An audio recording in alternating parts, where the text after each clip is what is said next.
Doctor ইউনূসের সময় যে পরিমাণ টাকা বিদেশে পাচার হয়েছে, যে পরিমাণ টাকা আমাদের বাংলাদেশ ব্যাংক এবং ব্যাংকগুলো থেকে নিয়ে গেছেন, এটা আমি আজকে বাজেট অনুষ্ঠানে আমি এই কথা উল্লেখ করতে চাই যে জাতীয় পার্টির পক্ষ থেকে আমরা দাবি করছি যে একটি ইনভেস্টিগেশন জাতীয় পর্যায়ে, আন্তর্জাতিক পর্যায়ে হওয়া দরকার।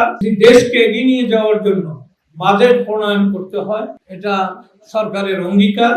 সুতরাং আমরা মনে করি যে এই বাজেটটি গরিব লোকের জন্য, বিশেষ করে সাধারণ মানুষের উপরে অনেকগুলো জায়গায় ট্যাক্স কমানো হয়েছে, আবার সাধারণ ব্যবসায়ীদের উপরে বাজেটের বোঝা চাপানো হয়েছে।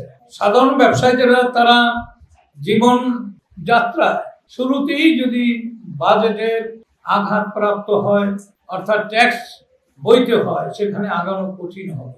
সুতরাং এই চ্যালেঞ্জ সরকারের জন্য, এই চ্যালেঞ্জ মোকাবেলা তাদের করতে হবে। এবং অনেক বিশেষজ্ঞরা তারা বলেছেন এই বাজেট প্রণয়ন হয়েছে সুন্দর, কিন্তু বাস্তবায়ন নিয়ে সংশয় আছে এবং এটা একটা বিরাট চ্যালেঞ্জ আছে। তারা পারবে কিনা এটা আরো কয়েকবার যাওয়ার পরে আমরা বুঝতে পারবো।